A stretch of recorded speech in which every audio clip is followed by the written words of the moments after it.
UGC के विवाद में जिस बात का मुझे अंदेशा था वही हुआ। इस पूरे प्रावधान को बनाया ही ऐसा गया था कि या तो विरोध हो या कोर्ट से इस पर रोक लगा दी जाए। और अभी अभी सुप्रीम कोर्ट ने यूजीसी के 2026 वाले प्रावधान को रोक दिया है। क्या ये उस साजिश की तरफ इशारा नहीं कर रहा था जिस पर मैं पहले दिन से आपसे बात कर रहा था? मैंने पहले दिन भी कहा था कि इस पे एससी एसटी ओबीसी को बहुत खुश नहीं हो जाना चाहिए। एक रास्ता खोला तो उन्होंने, लेकिन इसके प्रावधान इतने अस्पष्ट, इतने लचीले, इतने उलझे हुए थे कि इससे एक वर्ग को पहले राजनीतिक लोगों ने उकसा करके सड़क पर जबरदस्त विरोध करवा दिया। वहीं दूसरे वर्ग को यह बात समझ में नहीं आई कि इतने अस्पष्ट प्रावधान से एससी एसटी ओबीसी का भला कैसे होगा, और कोर्ट ने अपना काम कर दिया। मैंने 3-4 वीडियोस जो इस पर बनाई है, सारी वीडियो को फिर से चाहे तो आप देखिएगा। हमने पहले दिन ही कहा था कि यह बीजेपी की एक बहुत बड़ी साजिश है। वो कंकड़ फेंक करके देखते हैं कि लहर कितनी ऊंची उठ रही है। एक तरफ तो वो एससी एसटी ओबीसी हितैषी भी बन गए, हिंदू हृदय सम्राट, तेली और घांची के नाम पर गाली भी पाए, कब्र खोदने तक का उनके ऊपर नारे लगाए गए।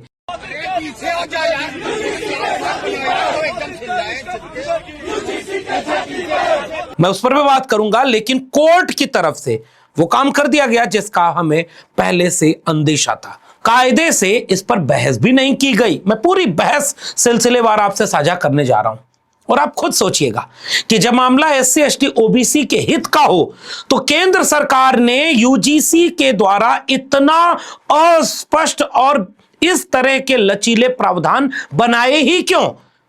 क्या जानबूझकर बनाया कि कोर्ट में जाकर फेल हो जाएगा और जनता में एक मैसेज चला जाएगा कि सवर्णों को नाराज करके भी हम एससी एसटी ओबीसी के हितैषी बन गए? क्या यह साजिश थी? या दूसरी, क्या यह साजिश थी कि इस पर कुछ विपक्षी दल बोल दें और सवर्ण विरोधी कहकर के, फिर हिंदू विरोधी कहकर के, देश विरोधी कहकर के उनके राजनीतिक रूप से खारिज कर दिया जाए और उसका लाभ ले लिया जाए? तीसरा, एससी एसटी ओबीसी के लोग अभी इतना बारीकी से तो शायद समझ नहीं पाएंगे, और कोर्ट रोकेगा तो सरकार पर आंच भी नहीं आएगी, इसीलिए इसके प्रावधान इस तरह से किए गए। इन सवालों का जवाब आप भी सरकार से पूछिएगा। फिलहाल क्या हुआ इसको गौर से सुनिएगा और समझिएगा कि आपके लिए न्यायपालिका के दरवाजे कैसे खुले हैं अगर आप एससी एसटी ओबीसी हैं तो। सरकार की साजिश और संस्थानों की साजिश, दोनों को इस पूरी प्रक्रिया में जरा आराम से समझते जाइए। दरअसल हुआ ये कि 3 लोगों की याचिकाएं एक साथ दायर हुई। मृत्युंजय तिवारी बनाम भारत संघ और अन्य, विनीत जिंदल बनाम भारत संघ और अन्य, राहुल दीवान बनाम भारत संघ व अन्य। इन तीनों याचिकाओं पर सुनवाई करते हुए मुख्य न्यायाधीश सूर्यकांत और न्यायमूर्ति जॉय मौल्य बागची की पीठ ने 2026 के विनियमों की संवैधानिकता को चुनौती देने वाली 3 याचिकाओं पर सुनवाई की, और उसके बाद न्यायालय ने कहा कि केंद्र सरकार और विश्वविद्यालय अनुदान को नोटिस जारी किया जाए जिस पर 19 मार्च को जवाब देना है। अब इसको जरा गौर से समझिएगा। पहली तारीख 29 जनवरी मिल गई तुरंत, अब दूसरी तारीख 19 मार्च, इतने दिन बाद आपको जांच। अरे भाई, इतने दिन क्यों देना समय? हफ्ते भर समय दे दो, 3 दिन समय दे दो। क्या इतना बड़ा मामला है कि इसको टाल दो और इसको टालने के बाद लोग भूल जाएं, और भूलने के बाद 1 महीना बीता, 2 महीना बीता, उसके बाद आप 19 मार्च को जब इस पर बातचीत करो तो किसी का ध्यान ही न जाए। कोर्ट ने यह क्यों किया, इस पर भी जरा सोचिएगा। लेकिन कोर्ट ने 19 मार्च को अगली तारीख दी है। तब तक कहा कि 2012 वाला अधिनियम तो चलेगा, यह 2026 वाला अधिनियम यूजीसी का नहीं चलेगा। आगे क्या हुआ कोर्ट में, इसे भी देखिए। सुनवाई के दौरान पीठ ने कहा कि ये विनियमों के संबंध में ये प्रावधान अस्पष्ट हैं और इनका दुरुपयोग किया जा सकता है। जब भेदभाव की परिभाषा में भेदभावपूर्ण व्यवहार के सभी रूपों को शामिल किया गया है तो जाति आधारित भेदभाव को अलग से क्यों परिभाषित किया गया? इनमें रैगिंग को क्यों नहीं शामिल किया गया? भारत के सॉलिसिटर जनरल तुषार मेहता से मुख्य न्यायाधीश ने कहा कि श्रीमान महासचिव, हम आपकी प्रतिक्रिया जानना चाहते हैं। आज हम कोई आदेश पारित नहीं करना चाहते। एक समिति गठित की जानी चाहिए जिसमें प्रख्यात न्यायविद हों, 2-3 ऐसे व्यक्ति हों जो सामाजिक मूल्यों और समाज की समस्याओं को समझते हों।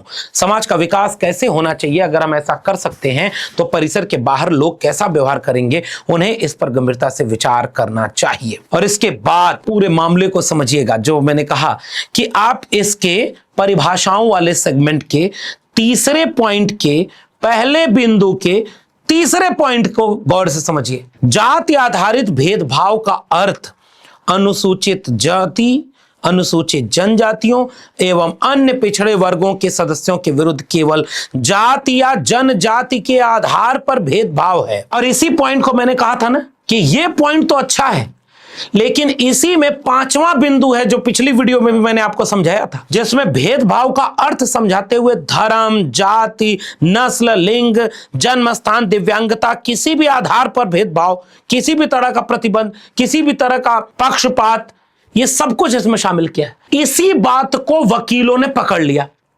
जो सवर्ण पैरोकारी कर रहे थे उन वकीलों ने कहा कि जब भेदभाव पूर्ण व्यवहार की कुछ बातें आर्टिकल 3.1.5 में यानी 3(1)E में लिखी हुई हैं, तो जातिगत आधार पर भेदभाव 0.31C क्यों आया? अब इसका मतलब समझ गए ना? असली खेल यही था और यही उन्होंने झोल कर दिया था। मैंने पहले ही कहा था कि यूजीसी के इस नोटिफिकेशन में झोल है और कोर्ट में वो झोल पकड़ा जाएगा। सरकार को क्या नहीं पता था? क्या ये यूजीसी को नहीं पता था? एक तरफ तो आपने जाति आधारित भेदभाव को भी स्पष्ट नहीं किया और उसी में आपने ईडब्ल्यूएस जोड़ दिया, जन्म स्थान, लिंग, भाषा, देश, किसी भी तरह के भेदभाव को जोड़ दिया। तो यूजीसी एक कमेटी ऐसी बनाती जिसमें किसी भी तरह के डिस्क्रिमिनेशन की बात की जाती और हर व्यक्ति को न्याय मिलता, चाहे किसी भी जाति से आता, किसी भी जगह से आता। जैसे इसी मामले में जब सुप्रीम कोर्ट में यह बात आई तो न्यायाधीश ने कहा कि मान लो दक्षिण भारत का एक बच्चा है, उत्तर भारत आ रहा है और उसकी रैगिंग हो रही है, उसको प्रताड़ित किया जा रहा है, तो वो कहां न्याय मांगेगा? मैंने पहले ही दिन कहा था कि प्रोक्टोरियल बोर्ड, डिसिप्लिनरी कमेटी या इस तरह की विशेष कमेटी क्यों नहीं बना देनी चाहिए यूजीसी 2 कमेटी बनवा देता। एक कमेटी में हर बच्चे को न्याय देता, उसमें सवर्ण बच्चों को भी न्याय मिलता, उसमें भाषा के आधार पर, क्षेत्र के आधार पर, गरीब अमीर के आधार पर, लैंगिक आधार पर, किसी भी आधार पर अगर किसी भी बच्चे के साथ भेदभाव होता तो उसे वहां पर न्याय मिलता। लेकिन जाति के आधार पर भेदभाव उसी तरह से अलग कमेटी का मांग करता है जिस तरह से लैंगिक आधार पर भेदभाव के लिए अलग कमेटी बनाई गई है। लैंगिक आधार पर भेदभाव रोकने के लिए जेंडर सेंसिटिव सेल और वुमेन सेल बनाए गए हैं। उसी तरह से एक कास्ट डिस्क्रिमिनेशन को रोकने के लिए एक कमेटी अलग से होनी चाहिए थी। यूजीसी ने जानबूझकर इस प्रावधान को गड्ढ-मड्ढ कर दिया, उसी में ईडब्ल्यूएस डाल दिया, उसी में सब डाल दिया और देखो परिभाषा तक नहीं बताया। सुप्रीम कोर्ट को मौका मिल गया, वहीं उसने कहा कि ये तो पूरे प्रावधान अस्पष्ट हैं। तो जानबूझकर अस्पष्ट किया। क्या इतने नादान है ये यूजीसी के अधिकारी, ये यूजीसी, ये एचआरडी मिनिस्टर, शिक्षा मंत्री या सरकार के बैठे लोग? इतने नादान तो हमें लगते नहीं। ये जानबूझकर इस तरह का अस्पष्ट प्रावधान, गड्ढ-मड्ढ झोल पैदा किया गया था ताकि उन्हें पता था कि पहले विरोध चलने दो, फिर कोर्ट तो रोक ही देगा। और आज कोर्ट ने रोक दिया। क्या कहा रोकते हुए कोर्ट ने? और सुनिए, मुख्य न्यायाधीश ने यह बताया कि अनुसूचित जातियों में ऐसे लोग भी हैं जो आर्थिक रूप से समृद्ध हो गए, जो कहते हैं कि जाति विहीन समाज के स्थापना के संदर्भ में हमने जो कुछ भी हासिल किया है, क्या हम प्रतिगामी हो रहे हैं? चीफ जस्टिस ऑफ इंडिया का यह बयान है। इसलिए भी इस पूरे मामले को जरा बहुजन लोग कायदे से पढ़ें, समझें। आरक्षण को लेकर के बार बार कसौटी और तराजू आर्थिक बनाई जाती है। ये ईडब्ल्यूएस के पैरोकार सारे लोग हैं। ये सुप्रीम कोर्ट के चीफ जस्टिस बन गए तो क्या हुआ?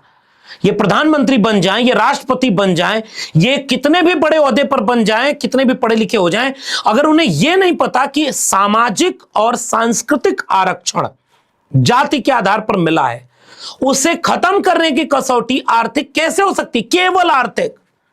अगर सामाजिक और सांस्कृतिक संरचना में परिवर्तन नहीं हुआ तो इस देश में क्या इस तरह का बयान देने वाले तमाम पढ़े लिखों को यह नहीं पता कि आईएएस बनने के बाद जाति नहीं खत्म होती, प्रोफेसर बनने के बाद जाति नहीं खत्म होती, फिर आर्थिक आधार पर जाति खत्म कैसे करने की बात करते हैं? ये इस बयान को इस पूरे मामले की सुनवाई में अलग से पढ़ा जाना चाहिए और इसे जरूर पढ़िएगा, वरना SC ST OBC भूल जाएंगे। कुछ दिन बाद फिर उन्हें हिंदू हृदय सम्राट कुछ लोग आएंगे और बरगला जाएंगे।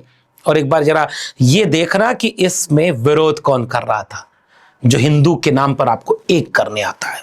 राजनीति अगर समझोगे तो समझ लेना इतना पर्याप्त है आपकी आंख खोलने के लिए, और फिर भी ना खुले तो फिर आपको सोना मुबारक। आगे सुनिए इस मामले में क्या हुआ। मुख्य न्यायाधीश ने विनियमों में प्रस्तावित विभिन्न जातियों के लिए अलग अलग छात्रावासों के प्रावधान पर भी सवाल उठाया।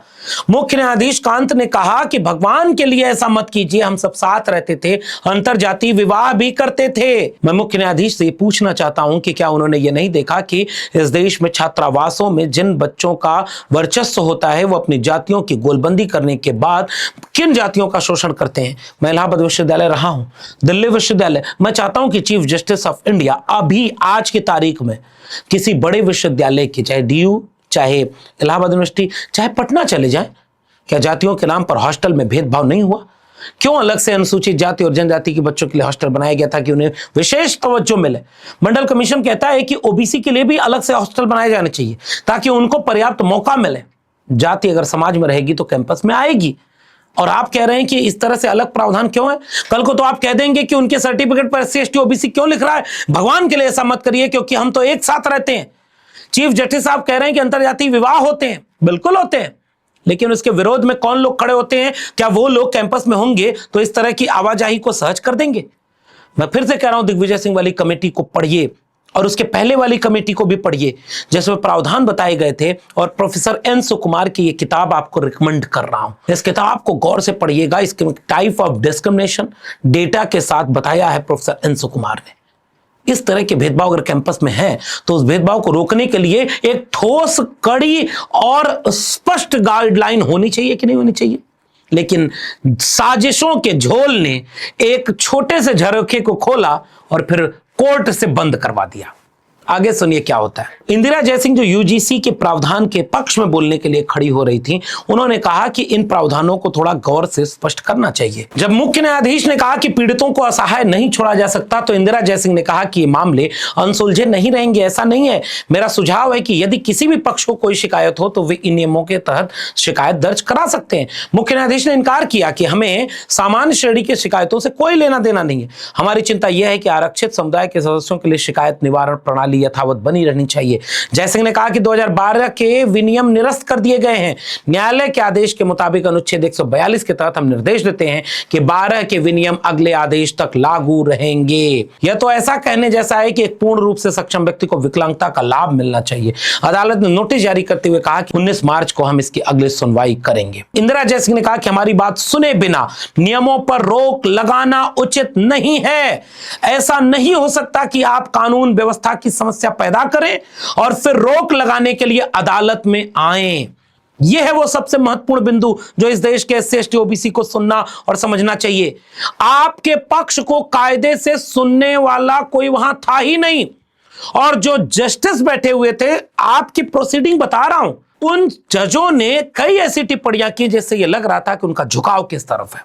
मैं और इससे ज्यादा कुछ कहना नहीं चाहता क्योंकि फिर विवाद हो जाएगा। आप खुद सोचिए और प्रोसीडिंग निकाल करके पढ़िएगा और सोचिएगा कि इंदिरा जयसिंह ने क्यों बोला कि बिना हमारा पक्ष जाने कानून पर रोक लगाना गलत है। पहले आप समाज में, सड़क पर एक क्योस पैदा कर दीजिए, एक तनाव का माहौल पैदा कर दीजिए और कोर्ट में आकर रोक लगवा लीजिए। इससे तो न्याय कैसे मिलेगा? बावजूद इसके कोर्ट ने रोक लगा दी। बधाई इस देश के दलितों, पिछड़ों, आदिवासियों, आप 85% हैं। हालांकि जाति जनगणना हुई नहीं है, फिर भी आप कहते हैं कि आप हैं, और आपके लिए यह हाल हो रहा है। सरकार पहले प्रावधान इतना अस्पष्ट, इतना झोल वाला, इतना अजीब से संरचना के साथ पेश करती है, फिर अचानक से पूरे देश में विरोध होता है।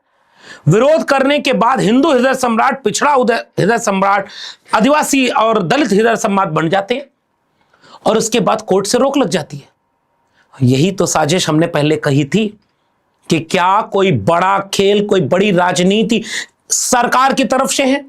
क्यों इस तरह के प्रावधान किए गए जिस पर रोक लगा दी गई? और सुप्रीम कोर्ट में इंदिरा जयसिंह को यह क्यों बोलना पड़ा कि बिना हमारा पक्ष जाने आप रोक लगा रहे हैं, यह उचित नहीं है?